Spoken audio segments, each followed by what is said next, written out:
At galante sila sa sahog.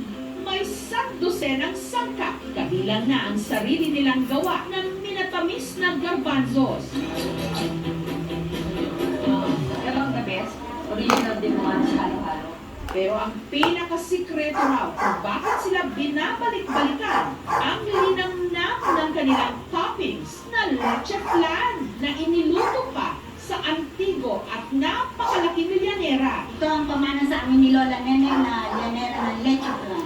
na mahigit 50 taon na ang tanda. Ngek. Minsan may tuwing feeling na. Matatanda na. Minsan ito Sarap. gusto nila ube. Manalambot naman. Para sintensyahan na kung masarap bang talaga ang halo-halo ng digman, ang titikim si Tikman. Benjamin Alves. Bata po ako na nakatira po ako dito sa Pilipinas. Bago po kami lumipat ng Guam. Sa Digmang po talaga kami kumakain ng buong pamilya namin. Tikman sa halo-halo ng Cavite. Titingnan or tikman. Let's go! Of course, haluin muna natin. O, para kung ano, naging 5 years old ulit Mga kapuso, masarap po talaga ito. Masaya ako pag kinakain ko ito kasi naalala ko yung pamilya ko. Parang after this, kukwento ko talaga sa mami ko na nakakain ulit ako ng digmans. Kasi nga, parang siguro 30 years na bago ako sasakakain ng ganito. 90 pesos kung regular, 100 pesos naman kung may ice cream on top. Ang recipe nila ng halo-halo, ipinarehistro pa nila sa Intellectual Property Office of the Philippines para hindi magaya. Tikman sa halo-halo, definitely titikman. Hello po mga kapuso, nandito po ako sa City of Seven Lakes, San Pablo City, Laguna, kung saan may sikat na halo-halo na creamy at yellow pa lang, parang ice cream na. Titingnan or titikman? Mga kapuso, let's go! Punta tayo sa halo-halo. Total naman, nagkakasarapan na. Si Benjamin, itinuloy-tuloy na ang halo-halo food trip.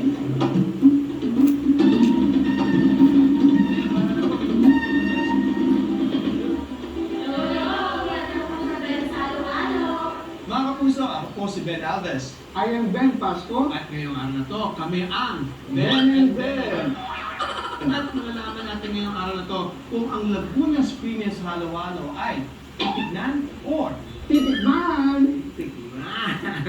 Dahil tropical na bansa ang Pilipinas, karamihan sa sahog ng halo-halo, kundi root crop, prutas, katulad ng mga matitikman sa San Pablo City sa Laguna, makapuno at saging na saba na kabilang sa mga ipinagmamalaking sangkap ng halo-halo ni Ben.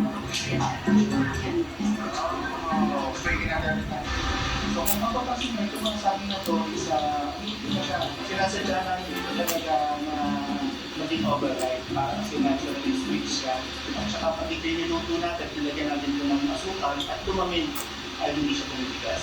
11 years ako sa Italy. Doon sa Italy, nakapagtrabaho ka sa isang restaurant kung saan gumagawa kami ng mga gelato. So sabi ko, why not na hindi natin ito dahil dito sa Pilipinas?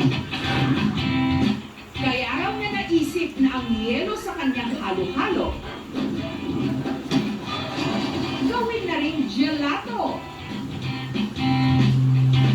Kaya lasang ice cream. Sa isang araw nakagawa po kami na nasa 5,000 blocks ng ice. It took us 2 days para tumigas ang ating mga yelo. Pero paano naman kaya nakakakuha ng gagamiting yelo ang mga halo-halo kung hindi pa uso ang refrigerator? May parang wooden box. Itong wooden box na ito ay meron actually siyang metal lining, no? Either gawa siya sa tin or sa zinc, no? Para magkaroon ng form ng insulation. So dito inilalagay yung yelo para maging malamig pa rin siya. Minsan, pwede rin lagyan ng salt para ma-maintain, no, yung temperature. So makikita niyo siya, sobrang siyang pino, para siyang snow. Parang nung init-init, gusto ko lang humiga dito sa... gusto mong gawin Maglalagay po tayo ngayon ng yelo. Ilan po to? Pupunuin po natin siya. Generous talaga ng halo-halo niyo po dito. Parang doon sa ice pala, titikman na natin ito eh. And then, ito pong ating final hatch. Ito pong ating langka. Dito po siya sa ibabaw. Yun. Sarap.